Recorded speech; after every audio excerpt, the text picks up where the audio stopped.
신명기 16장 절기를 지키고 라는 제목으로 말씀 전하겠습니다. 본문에서 결실하게 됩니다. 무엇인가 그동안 농사하고 시간 지나서 드디어 수확하게 됩니다. 여기서 수확을 보게 되면 두 가지가 언급되어지게 되는데 곡식이고 또한 과일이 되어지게 됩니다. 13절에 타작마당, 다시 말하여서 곡식을 베어서 한 곳에 모아서 그리고 알곡을 구분하게 됩니다. 그리고 13절에서 또한 포도도 출이라고 하여서 포도를 거둘 것이고 그 포도를 압착하여서 포도즙을 내게 됩니다. 이처럼 마지막까지 고생하고 그래서 그 고생 가운데 창고를 채우게 됩니다. 비록 몸은 힘들 것이나 그의 마음은 뿌듯하게 됩니다. 오랜 시간 농사하는 중에 얼마나 힘이 들었는지 일은 고되고 시간적인 압박 가운데 속에서 그때마다 해야 될 일을 놓쳐서는 안 될 것입니다. 그리고 전문 지식도 가져야 될 것은 병충해를 끊임없이 관리해야 됩니다. 특별히 자연재해 앞에서는 두려워하게 되는데 자연재해는 사람이 통제할 수 없기 때문에 포기할 것인가 그러지 말고 할 수 있는 바 최선을 다하되 그 피해를 최소화시키게 됩니다. 이처럼 험난한 과정을 거쳐서 드디어 풍성한 수확물을 거두게 됩니다. 이후로는 무엇할 것인가 드디어 긴장이 풀려서 편히 쉬고 싶다라는 마음이 들게 됩니다. 누구는 그동안 하지 못한 일이 있을 것이고 또한 하고 싶었던 일을 하고자 하게 됩니다. 이처럼 나의 노력과 수고에 대하여서 이제는 보상을 받고 싶어 하게 됩니다. 이때 하나님께서 말씀하시기를 뭐라고 하느냐? 너희는 내 절기를 지키라는 것입니다. 여기서 단순히 절기를 지키라는 것은 어느 가까운 교회를 가서 예배 드리는 것 그 정도가 아닙니다. 오히려 짐을 챙길 것이고 집을 떠나서 먼 길을 나서고 광야로 들어가게 됩니다. 그리고 광야에서 천막을 치며 지낼 것인데 그 기간이 얼마인가? 일주일입니다. 생각보다 긴 시간을 태양 아래에서 보내게 됩니다. 그들이 앞서서 태양 아래에서 땀 흘리며 씨앗을 파종하고 추수하게 되는 그 모든 과정을 거치게 되는데 이제는 내가 집에 가서 시원하게 지내고 싶다. 내가 원하고 하고 싶은 일을 하면서 시간을 보내고 싶어 하게 되는데 오히려 하나님께서는 그들을 또다시 맹렬하게 내려쬐는 태양 아래로 내보내게 됩니다. 특별히 광야에는 그늘이 없어서 그 메마른 땅에서 한 주간을 지낼 것인데 특별히 좁은 천막을 치고서 그 안에 사람들이 옹기종기 모여들게 됩니다. 당시 천막이라는 것은 오늘날과 틀리게 매우 엉성하여서 나뭇가지를 모아서 만든 것에 불과한 임시 거처입니다. 그런데 그 속에서 사람들이 부딪히고 때로는 힘이 들게 되는데 내가 지금 여기서 무엇하고 있는가 한숨이 나오게 됩니다. 이처럼 불편한 자리로 하나님께서 이끌어 가시게 됩니다. 왜 하나님께서 고생하는 자를 위로하기보다는 오히려 광야로 이끄시고 이렇게 나에게 힘이 들게 하시는지 누군가는 불만이 생기게 됩니다. 그러나 하나님께서 원하시는 것은 광야 가운데서 오히려 그들 가운데 진정한 평안을 깨닫기를 원하시게 됩니다. 무엇인가 농부가 씨를 뿌릴 수는 있을 것이나 농부가 비를 내리게 할 수는 없습니다. 그리고 농부가 땅을 갈 수는 있을 것이나 농부가 생명을 자라나게 할 수는 없습니다. 돌아보게 되면 내가 얻은 이 모든 수확은 전적으로 하나님의 은혜로 주어진 것입니다. 그러나 사람이 바쁜 일정 가운데 쫓겨서 이 사실을 놓치게 됩니다. 오히려 사람은 창고에 가득한 곡식을 바라보면서 자기의 수고를 자랑하기에 분주하게 됩니다. 그러나 이스라엘이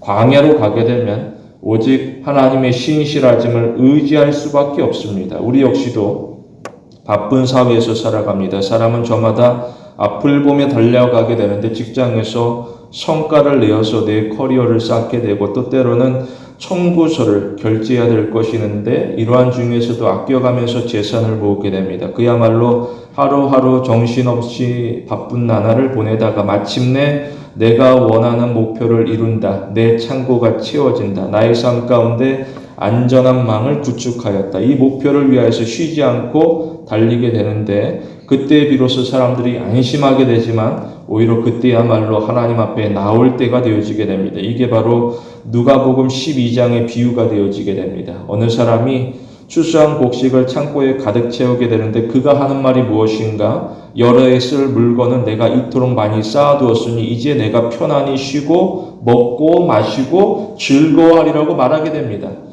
그의 혼잣말을 하나님께서 들으시는데 뭐라고 하느냐? 너가 참 어리석다. 오늘 밤에 너희 영혼을 내가 도로 찾으리니 너가 준비한 이 모든 것이 누구의 것이 되겠느냐라고 이야기하시게 됩니다. 우리는 하나님 앞으로 나아가는 삶을 살아가게 됩니다. 이때 우리는 진실을 발견하게 되는데 그 모든 것이 무엇인가? 이 모든 것이 우리에게 있어서 은혜라는 사실입니다. 만일 은혜가 아니라고 하면 내가 땀 흘려 쓰고 한 이 모든 것을 누릴 수가 없습니다. 그런데 사람이 무언가 잘 되면 교만하기 쉬워서 이 모든 일들을 자신의 힘으로 이룬 줄로 오해하게 됩니다. 그러나 우리의 필요를 채우시는 분은 하나님이다. 돌아보게 되면 사람마다 자신이 정한 삶의 방향이 있어서 그 방향을 향하여서 힘써 달려가게 되는데 정작 그 목적지에 대하여서는 정확하게 알지 못합니다. 오히려 그 목적지에 대하여서 막연하게 생각할 뿐입니다. 그러나 우리는 내가 정하는 삶의 방향이 아니라 오히려 하나님께서 이끄시는 방향으로 나아가게 됩니다. 이미 성경은 우리가 독촉할 목적지에 대해서 자세하게 설명하게 되는데 뭐라고 하느냐? 거기에는 슬픔이나 아픔이 없고 오직 기쁨으로 충만하다라고 가르칩니다. 그러나 많은 사람들이 성경의 약속에 대하여서 의심합니다. 대신에 사람은 내가 아는 안전한 길로 가기를 원하고 또는 세상이 알려주는 성공이 보장된 길로 가기를 원하게 됩니다. 여기서 실패라는 것은 있어서는 안 됩니다. 만약 내가 삶 가운데 실패하게 되면 사람들은 나를 바라볼 때에 무가치한 존재로 여길 것이기 때문에 사람들은 보다 더 신중하게 됩니다.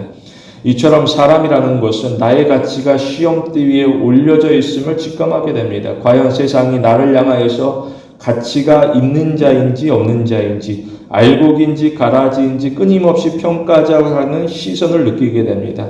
이에 대하여서 사람은 그 험난한 시험에서 성공하여서 인정과 칭찬과 존중을 받기를 원합니다. 사람이 실패하게 되어서 낮은 자리로 내려가게 되면 무시와 천대를 받게 될 것이고 이에 대해서 스스로 견디지를 못하게 됩니다. 그러나 우리의 소망이라는 것은 내가 이뤄낸 수확물, 그 성과에 있는 것이 아닙니다. 다시 말하여서 우리의 소망은 나의 창고에 무엇을 얼마나 채웠느냐로 결정된 것이 아니라 오직 하나님의 은혜에 달려 있습니다.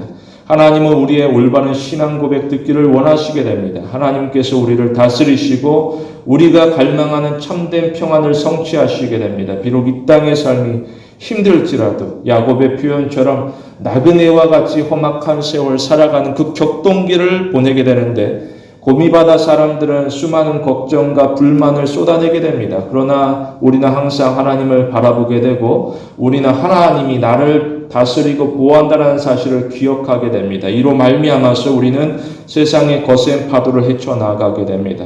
사회는 끊임없이 변화하여서 그 안에서 내가 무슨 일을 만날지 알 수가 없습니다. 그러나 우리가 아는 한 가지 분명한 진실이 있는데 그것은 바로 나를 향하여서 하나님의 사랑은 한결과 같고 나아가 하나님은 우리를 영원토록 사랑한다라는 사실입니다. 따라서 우리는 나 혼자 이 모든 짐을 짊어지고 가는 것이 아니라 오히려 본문과 같이 광야가 아니라 집에서 내가 편안히 쉬며 마음이 평안할 것인가 그런 것이 아니라 하나님 안에서 누리는 은혜를 간절한 마음으로 사모하게 됩니다. 내가 집에서 편안히 쉰다. 그것은 잠시뿐입니다. 올해는 무사히 지나갈 수 있으나 내년은 어려울 수도 있습니다.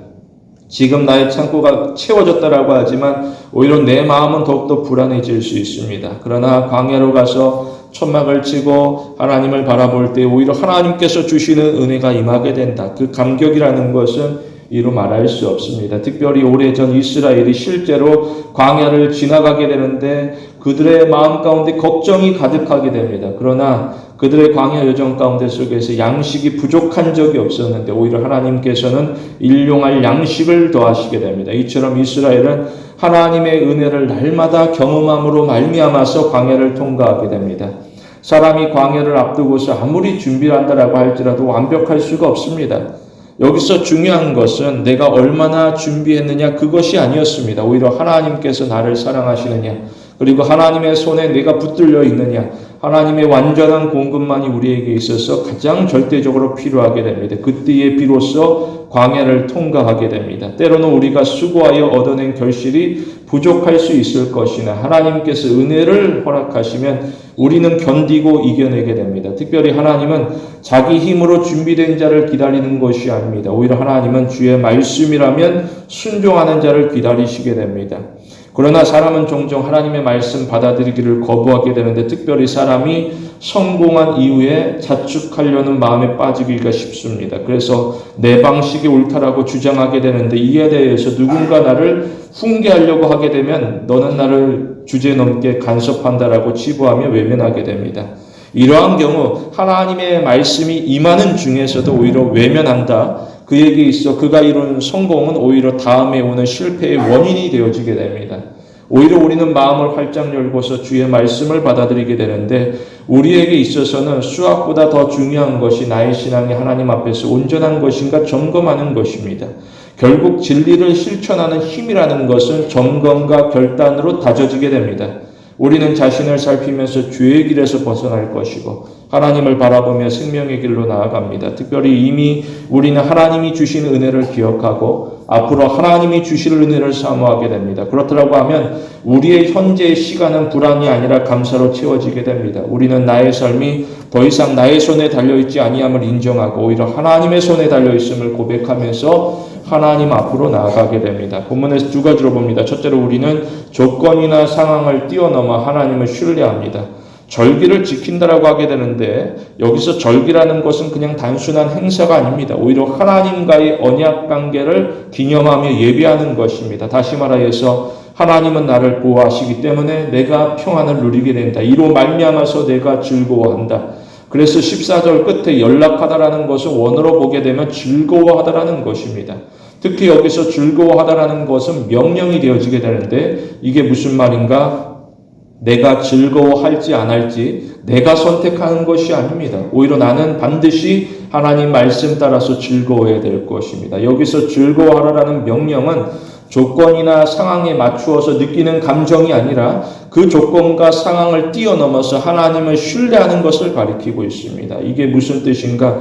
혹시나 내가 수확한 것이 나의 기대만큼 충분하지 않을 수 있습니다. 그러나 그에 대하여서 걱정하지 말고 염려하지 말고 그 모든 것을 하나님 앞에 맡기고 하나님께서 나와 함께 하심에 믿음으로 기뻐하기로 결단하게 됩니다.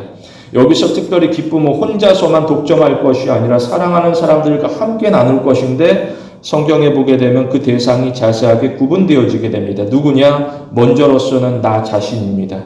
나 자신을 사랑해서 나 자신을 하찮게 여겨서는 안 됩니다. 그리고 나의 자녀로서 자녀가 함께 고생하여서 자녀와 함께 기쁨을 나누게 됩니다. 그리고 노비, 이것은 종이 되어지게 되는데 그들은 사회적 지위가 낮은 자들입니다. 그러나 하나님께서는 사회적 지위와 상관없이 이 기쁨에 모두가 다 참여하기를 바라시게 됩니다. 여기까지는 이해가 됩니다. 왜냐? 함께 수고해서 추수하였기 때문에 그 기쁨을 같이 나눌 자격이 있습니다. 그러나 하나님께서는 여기서 더 나아가 대상을 확장하게 됩니다. 누구냐? 레위인입니다. 레위인은 다른 지파와 다르게 토지를 분배받지 못하게 됩니다. 따라서 신앙 공동체의 지원이 필요하게 되는데 이에 대하여서 무관심하지 말고 너부터 먼저 다가가라는 것입니다. 그리고 나그네가 되어지게 되는데 여기서 나그네라는 것은 이방의 이주자가 포함되어지게 됩니다. 그들은 혈통적으로 이스라엘 사람이 아니지만 공동체 안에 함께 거주하게 됩니다. 이에 대하여서 하나님께서는 혈통이나 민족의 경계를 세워두고서 서로 구분하는 것이 아니라 사랑으로 말미암아 그 경계를 허물어 버리기를 원하게 됩니다. 따라서 좋은 것을 나눌 것인데 쓰고 남은 것 나누는 것이 아니라 좋은 것을 나누어라. 그러면서 물질적인 도움만을 전하는 것이 아니라 마음의 지지와 배려까지도 설명하고 있습니다. 그리고 고아와 가부가 되어지게 되는데 그들은 보호자를 상실하였기 때문에 생계가 어렵습니다. 특히 고아는 부모님이 없어서 법적인 보호를 받지 못하고 또한 과부는 남편이 없기 때문에 사회적 경제적 기반을 완전히 상실하게 됩니다. 다시 말하여서 그들에게 있어서는 절기를 지킬 만한 여유가 전혀 없습니다. 그저 하루하루 살아가는 것이 너무나도 버겁게 됩니다. 이들 모두 자세히 살펴보게 되면 아무런 권리가 없다. 또 나아가서 그들은 나에게 보답할 능력이 없다. 이에 대하여서 계산하게 되면은 오히려 모른 척 지나가는 것이 훨씬 나을 수 있습니다. 그러나 이스라엘은 말씀 따라서 소외된 자를 초청하여서 식탁을 베풀며 함께 즐거워하게 됩니다. 우리는 은혜로 변화된 삶을 살아가야 될 것입니다. 사람은 본성적으로 악하고 이기적입니다. 사람은 자기 혼자만 기쁨을 움켜쥐고자 하게 됩니다. 그럴수록 그가 독점하는 기쁨이라는 것은 빠른 속도로 부패되어지게 됩니다. 안타까운 것은 세상 만물이 악합니다. 모두가 부패되어져서 누군가 도와준다라고 하지만 상대가 고마워하기보다는 오히려 더 많은 것을 요구하는 경우들이 있습니다. 그렇다고 해서 신자가 세상에 대해서 실망하며 탓하며 내 안의 기쁨을 움켜쥘 것인가? 그렇지 않습니다. 만일 물이 고이게 되면 물은 썩어서 고약한 냄새가 납니다. 다시 말해서 내가 은혜를 받았음에도 불구하고 언제든지 내 안에서 탐욕이라고 하는 악취가 풍겨날 수 있습니다. 우리는 은혜를 가두지 말고 은혜를 흘려보내야 될 것입니다. 하나님에게 복을 받은 자는 그 복의 소유권자가 아니라 오히려 그 복의 청지기에 해당되어지게 됩니다. 우리는 끊임없이 주인 대신 하나님의 뜻을 살필 것이고 하나님의 의도를 따라서 행동합니다. 따라서 우리가 형제 자매를 돌아보고 연약한 자를 돌보는 것은 선택사항이 될 수 없습니다. 오히려 구원받은 자로서 요구되어지게 되는 신성한 책임을 다하는 것이 되어지게 됩니다. 이때 하나님께서 주신 복이라는 것은 세속적인 쾌락을 넘어서 거룩한 즐거움으로 확장되어질 것입니다. 생각해보게 되면 나 혼자만 풍성한 식탁에서 식사하는 것, 오히려 그것은 조용하고도 고독한 일이 되어질 것이나 함께 어울려서 작은 것이라도 나누어 먹게 되면 웃으면서 식사한다. 그것만큼 즐거운 시간이 없습니다.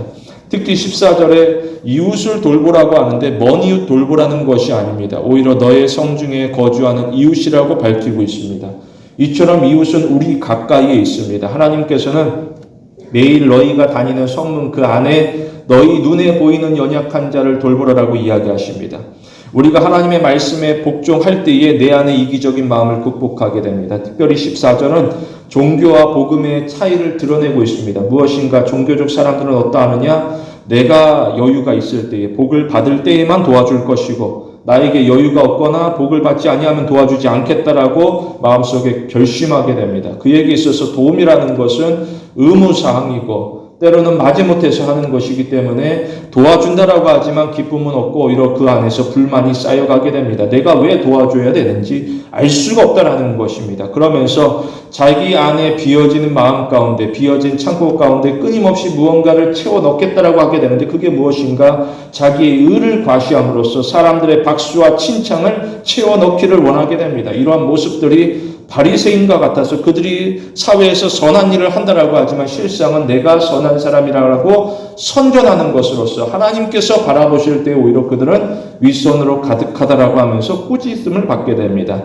예수님의 이에 대하여서 두 가지를 가르치시게 되는데 뭐라고 하느냐? 첫째로 나팔을 불지 말라라고 이야기하십니다. 누군가 접선할 때 나팔을 붑니다. 마치 나를 보라라고 선전하게 되는데 예수님은 그렇게 하지 말아라. 예수님께서 하시는 말씀은 진실로 너희에게 이르노니 저희는 이미 자기 상을 받았다라고 이야기하시게 됩니다. 여기서 예수님께서는 구제 자체를 금지하는 것이 아니었습니다. 오히려 그들의 올바른 동기를 교훈하시게 됩니다. 우리가 사람에게 보이기 위하여서 신앙을 연기하는 자로서 살아가지 않습니다. 하나님은 우리의 중심을 보시기 때문에 사람은 하나님을 속일 수가 없습니다. 오히려 우리의 신앙이 하나님을 향하여서 오히려 하나님의 시선을 의식하면서 모든 영광을 주님께 돌리기를 원하게 됩니다. 그러나 위선자들은 언제든지 하나님의 영광을 가로채서 자신에게 돌리고자 하게 됩니다. 이에 대하여서 그러지 말아라. 둘째로 구제는 은밀하게 행하라. 어느 정도냐? 오른손이 하는 것을 왼손이 모르게 하라. 이것을 어떻게 알 수 있겠는가? 곁에 함께 있기 때문에 이것은 쉬운 일이 아닙니다. 우리 안에서 모든 시선을 자꾸만 나에게 집중시키고자 하는 유혹이 얼마든지 일어날 수 있다는 것입니다. 그때마다 무엇할 것인가? 너희의 마음을 하나님을 향하여서 너희의 손을 하늘을 향하여서 그래서 예수님께서 오병이어 기적 가운데 손을 들어 축사하시는 것 모든 영광을 하나님께 돌리고자 하는 것 그렇다고 하게 되면 우리에게 있어 구제라는 것은 하나님에게 받은 긍휼을 실천하는 행위가 되어지게 됩니다. 주목할 것은 우리가 이웃에게 베푸는 작은 나눔이 누군가에게 있어서는 하나님의 살아계심을 경험하는 귀중한 통로로서 쓰임을 받는다라는 것입니다. 하나님께서 이 모든 과정을 자세하게 지켜보시고 또한 선을 행하는 자를 반드시 축복하시게 되는데 성경에 보게 되면 너의 구제를 은밀히 하라 은밀한 중에 보시는 너희 아버지께서 갚으시리라고 알리고 있습니다. 이처럼 우리의 상급이라는 것은 사람에게 있는 것이 아니라 하나님으로 말미암아 주어지게 됩니다. 따라서 우리는 하나님에게 충성합니다. 특별히 우리는 복음의 은혜를 누리게 됩니다. 어떠하느냐? 우리 스스로는 죄의 문제를 해결할 수가 없습니다. 또한 우리를 돌아보게 되면 구원받을 자격이 전혀 없습니다. 그런데 하나님께서 무한한 사랑으로 우리를 조건 없이 건져주시게 됩니다. 따라서 우리는 은혜에 보답하는 삶을 살아가게 되는데 하나님 편에서 생각하고 행동하게 됩니다.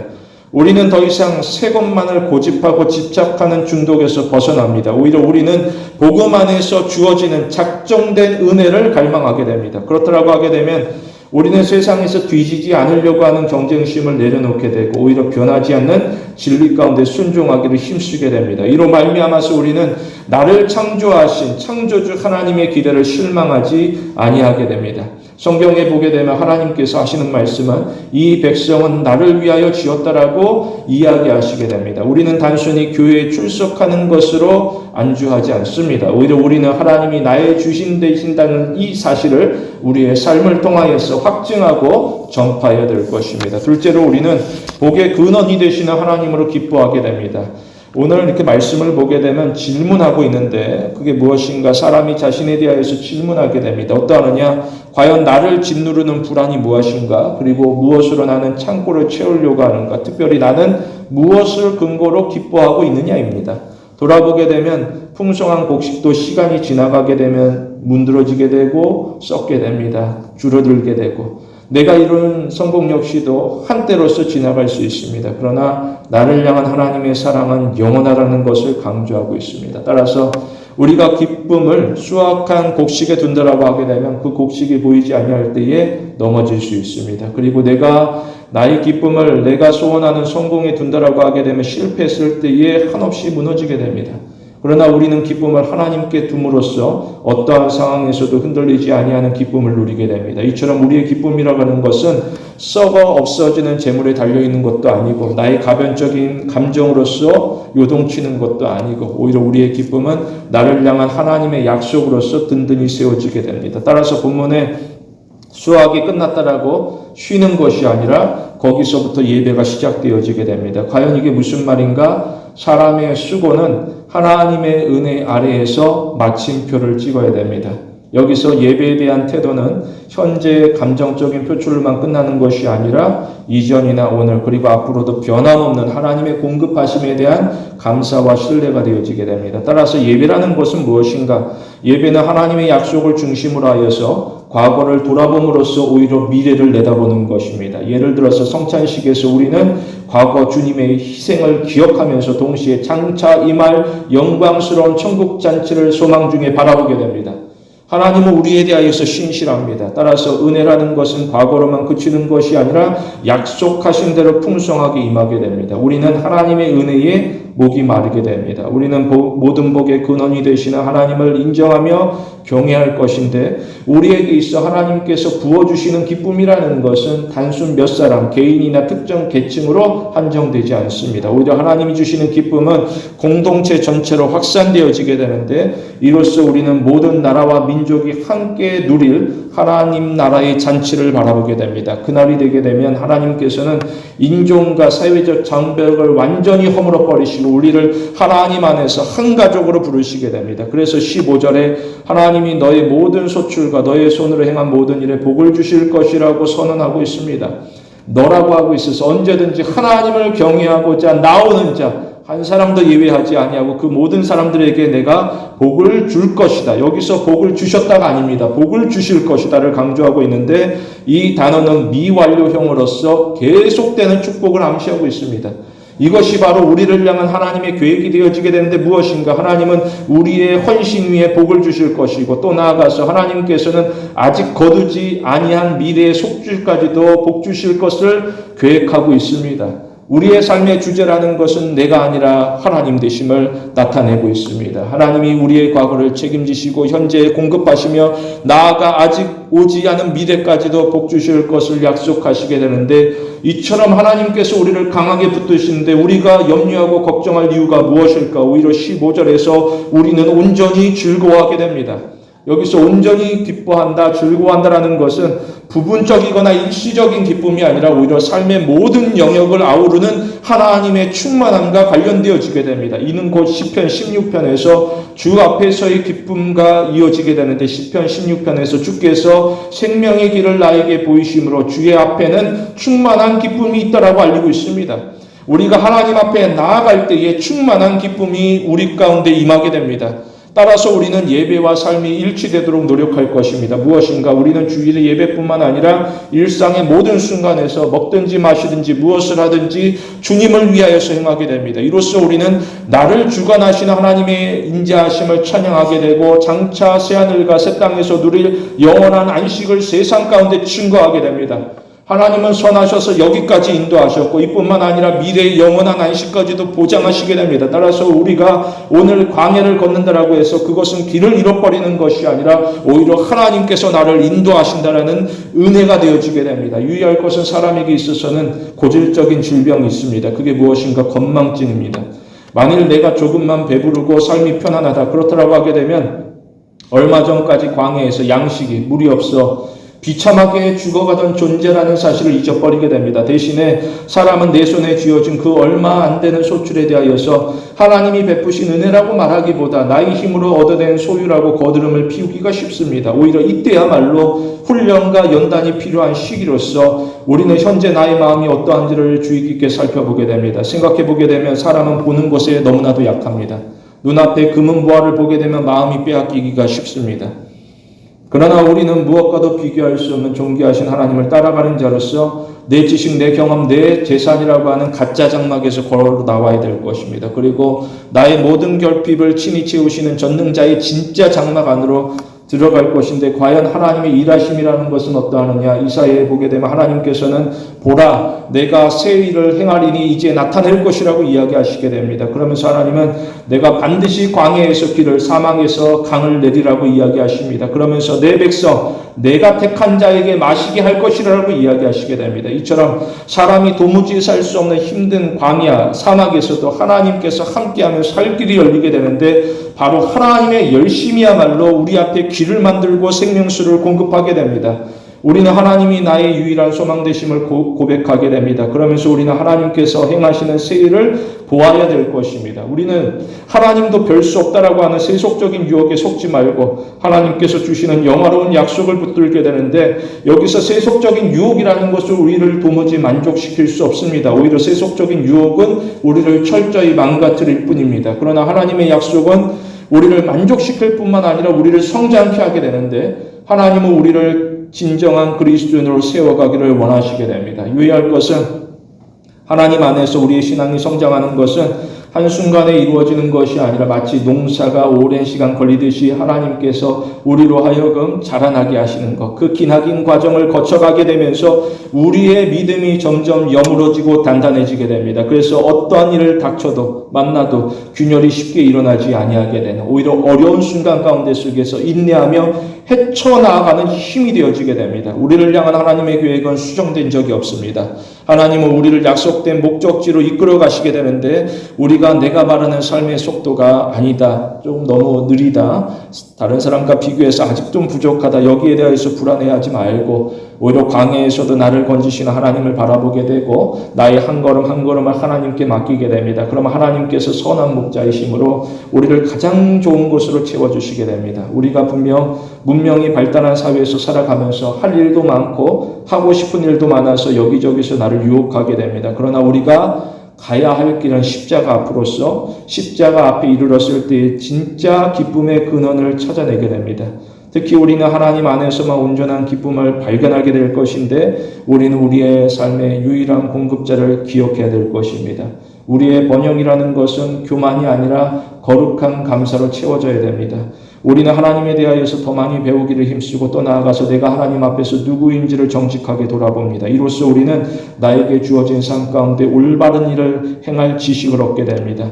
우리는 온전히 기뻐하라는 명령에 순종합니다. 확고한 진리 위에 서 있는 자는 상황이나 환경을 초월하여서 하나님을 의지할 뿐입니다. 우리 모두 하나님이 주시는 기쁨이 임하는 성도 되길 원합니다. 추수한다. 그 추수의 자리 가운데 얼마나 기쁨이 넘치겠습니까? 그러나 그들이 누리는 기쁨은 세상에서 영원하지 않습니다. 오히려 너무나도 불완전하게 됩니다. 시간이 지나서 곡식이 줄어들게 되고 그럼 내가 다시 일해야 된다. 또다시 힘든 시기를 보내야 될 것인데 여기서 내가 열심히 수고하였다라는 그 수고가 결과를 보증해 주지는 않기 때문에 오히려 사람들은 더욱더 또한 불안해하게 됩니다. 마치 맛있는 음식을 먹게 되어서 배부르다 시간이 지나서 다시 배가 꺼지게 되죠. 그럼 또다시 음식 찾게 되고 휴가를 가서 너무나 좋다. 그런데 휴가 끝나고 다시 월요일 내가 직장으로 돌아가야 된다. 너무 힘이 들게 됩니다. 이처럼 우리가 기쁨을 경험한다라고 하지만 그것이 잠깐일 수 있습니다. 마치 기쁨의 껍데기만 만지고서 그 속 알매기까지는 우리가 소유하지 못하는 상황에 이르게 됩니다. 그러나 여기서 이 땅의 수확이라는 것이 결국 돌아보게 되면 무엇인가 진짜 수확의 그림자라는 것을 발견하게 됩니다. 다시 말하여서 이스라엘이 장막에서 누리는 기쁨이라는 것은 주님이 오셔서 만물을 회복하실 영원한 축제의 리허설이 되어지게 됩니다. 그래서 15절의 온전한 기쁨은 상황이 나아져서 생겨나는 일시적인 흥분이 아니라 하나님이 우리의 모든 눈물과 슬픔을 닦아주시고 승리한다라는 확신에서 오는 안도감이 되어지게 됩니다. 기억할 것은 우리는 시간의 제한을 받는 유한한 존재라는 것이고 또 나아가서 우리는 영혼을 위하여서 창조된 존재라는 사실입니다. 여기서 우리는 하나님께서 나를 영원한 존재로 부르셨다라는 그 사실을 바탕으로 하여서 장차 우리가 얻게 될 미래의 영광스러운 날을 기대하게 됩니다. 특별히 이를 위하여서 하나님께서 우리 앞서 일하시게 됩니다. 그렇다고 하게 되면 오늘 우리의 타작마당이 조금 비어 보일지라도 괜찮습니다. 왜 그러느냐? 우리를 위하여서 영원한 장막을 예비하신 하나님의 신실하심은 결코 변하지 않기 때문입니다. 분명히 이 세상에서 완벽한 사람은 없습니다. 그러나 하나님의 사람은 완벽하여서 하나님이 우리를 온전히 새롭게 합니다. 그러므로 우리의 기쁨은 하나님이 정하신 미래의 뿌리를 내리게 됩니다. 만일 우리가 기쁨의 근거를 나의 상황에 두게 되면 우리는 평생 요동치는 파도 위에 있는 것과도 같습니다. 멀미하고 고통을 호소하게 됩니다. 그러나 하나님이 정하신 미래는 흔들리지 않아서 그 굳건한 사랑이 우리를 붙들어 주시니 우리는 삶에서 중심을 지키게 됩니다. 특히 본문에서 장막절은 구약의 축제로만 끝나는 것이 아니라 신약으로 넘어가게 되는데 요한복음 1장에 보게 되면 말씀이 육신이 되어 우리 가운데 거하심이라고 알고 있습니다. 여기서 거하신다라는 것이 원어로 보게 되면 장막을 치다라는 것입니다. 다시 말하여서 말씀이 육신이 되어 이 땅에 오신 예수님께서 친히 우리의 장막이 되어주시게 됩니다. 그래서 우리를 지키시고 보호하시게 되는데 15절의 그 온전한 기쁨이라는 것은 장차 그리스도 안에서 성취되는 궁극적인 승리를 예표하고 있습니다. 누구나 안전한 집을 원하게 되고 빈 곳이 없는 가득한 창고를 소원하게 됩니다. 이를 위하여서 평생 수고하지만 사람의 수고는 미약하게 됩니다. 그런데 하나님께서 우리를 죄와 사망에서 건지기 위하여서 친히 일하시게 되고 우리를 위하여서 십자가에서 죽임을 당하신다. 주님이 우리의 영원한 피난처가 되어주시게 되는데 언제나 주님은 우리를 두 팔 벌려 환영하시면서 초대하시게 됩니다. 마태복음에 예수님께서는 수고하고 무거운 짐 지자들아 다 내게로 오라. 내가 너희를 쉬게 하리라. 나는 마음이 온유하고 겸손하니 나의 멍에를 메고 내게서 배우라. 그리하면 너희 마음이 쉼을 얻으리니 이는 내 멍에는 쉽고 내 짐은 가볍다라고 이야기하시게 됩니다. 예수님께서 자신을 소개하시는데 두 가지입니다. 나는 온유하다. 그리고 나는 겸손하다. 과연 이게 무슨 말인가? 예수님은 죄인을 향하여서 손가락질하지 않습니다. 오히려 죄인을 따뜻하게 환영하시고 또한 주님이 주시는 평안하는 것은 흥정이나 거래가 아닙니다. 오히려 전적인 선물이 되어지게 됩니다. 따라서 내가 짊어지고 있는 수고하고 무거운 짐이 있는 것이 오히려 예수님 앞에 나아갈 때에 더 이상 장애물이 되지 않습니다. 그리고 부끄러운 수치가 되지 않습니다. 오히려 내가 짊어진 이 무거운 짐으로 말미암아서 주님을 애타게 찾게 됩니다.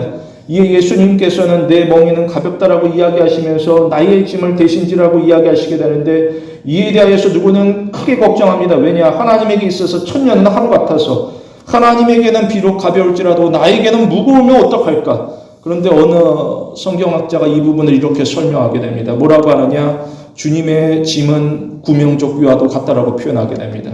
구명조끼를 보게 되면 구명조끼는 무게를 더하는 짐이 아닙니다. 오히려 물에 빠져 죽어가는 사람을 물 위로 떠오르게 하는 구원의 도구가 되어지게 됩니다. 이처럼 물에 빠진 사람에게 꼭 필요한 은혜를 주님께서 부어주신다. 우리가 주님의 짐, 주님의 구명복지 가운데 우리가 입고서 주님을 향하여서 나아가게 됩니다. 우리는 주님의 온유함과 겸손함에 힘입어서 매일을 살아가게 되고 주님과 동행하며 주님의 완전한 사랑에 압도되어지게 됩니다. 특히 우리가 하나님에게 절대 순종할 것은 이 세상 어느 무엇도 우리의 순종을 대신할 만한 것은 없다. 우리의 창고에 무엇을 채울 것인가? 주님을 위하는 순종을 채워야 될 것입니다. 하나님은 우리의 순종을 가장 귀하게 여기게 되는데 우리가 전심을 다해서 하나님 앞에 순종하며 감사로 예배를 드리게 됩니다. 성도 여러분, 하나님이 우리의 기쁨, 우리의 감사가 되는 귀한 신앙의 성도가 되길 원합니다.